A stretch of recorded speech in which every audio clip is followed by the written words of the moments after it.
आइए अब चलते हैं सबसे पहले टॉपिक की तरफ जिसका नाम है पीरियोडिक वेव्स।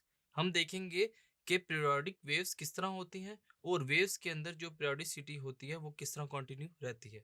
तो आइए चलते हैं टॉपिक की तरफ। Periodic waves continuous periodic waves can be produced by a source oscillating periodically in a medium. Periodicity हम लोग कहते हैं एक रिपीटिशन को, कि अगर किसी ऑब्जेक्ट को फोर्स लगाई जाए या अगर हम लोग कहते हैं एक रोप है उसको हम लोग फोर्स लगाते हैं तो वो उसके अंदर वेव्स को जनरेट करती हैं।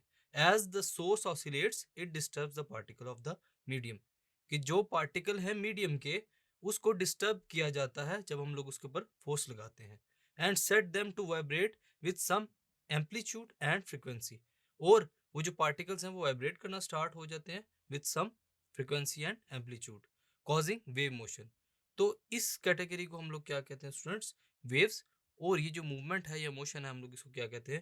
Periodic waves. अब हम लोग इसकी कुछ एग्जांपल्स देखेंगे students. A good example of periodic vibrating source can be providing by considering an ordinary rope whose one end is fastened to fixed support and the other end is free।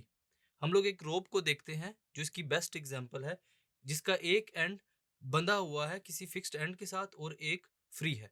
अगर हम लोग उस free and पे force लगाते हैं तो उसके अंदर इजीली वेव्स जनरेट होंगी और पार्टिकल्स डिस्टर्ब होते हुए एनर्जी को एक जगह से दूसरी जगह ट्रांसफर करेंगे।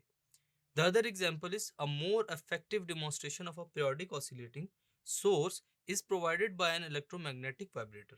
Electromagnetic vibrator भी एक अच्छी एग्जाम्पल है किसकी स्टूडेंट्स? पीरियोडिक वेव्स की। When the frequency of the vibrator is increased, then transverse pulses are produced in the string। जैसे जैसे फ्रीक्वेंसी इंक्रीज करती जाएगी वाइब्रेटर की, उसके साथ साथ ट्रांसवर्स पल्सेस भी इंक्रीज करती जाएंगी और उसके अंदर वेव्स जनरेट होंगी। Other example is circular periodic waves can be generated in a ripple tank when spherical dippers just touching the water surface। Ripple tank भी एक अच्छी एग्जांपल है कि जब एक जो स्फेरिकल डिपर्स होते हैं स्टूडेंट्स वो टच करते हैं पोलाइट या क्वाइट वाटर को तो उसके अंदर इजीली वेव जनरेट हो जाती हैं। अब वो जो पानी के अंदर वेव जनरेट कर रहा है वो एक अरेंजमेंट होती है मैकेनिकली जो कि इजीली वेव जनरेट कर सकती हैं। एक और एग्जांपल है an oscillating mass spring system also provides a good example of a periodic vibrator. जो मैस स्प्रिंग सिस्टम है ये भी पीरियोडिक वेव्स की एक अच्छी एग्जांपल है। तो स्टूडेंट्स इस टॉपिक में हम लोगों ने पीरियोडिक वेव्स के बारे में पढ़ा और कुछ एग्जांपल्स को देखा जिनसे हमें पता चला कि वेव्स के अंदर पीरियोडिसिटी कैसे पाई जाती है। Thank you.